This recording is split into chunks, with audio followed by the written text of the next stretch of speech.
Corsair QL Series RGB fans give your PC spectacular lighting from any angle. QL Series fans have 34 LEDs in each fan across 4 distinct light loops. Before you can start setting up your QL fans, you'll need to install the included Lighting Node core. Mount the Lighting Node core to your chassis and connect your QL fans in sequential order starting with port 1. Connect the USB cable to an available motherboard header. Connect the Lighting Node core to SATA power. Launch Corsair iCUE and click on the tile for the Lighting Node core.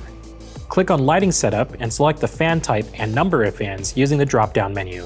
QL RGB fan multi-packs include a Lighting Node core, but if you already have a Lighting Node Pro or a Commander Pro, you can use those as well.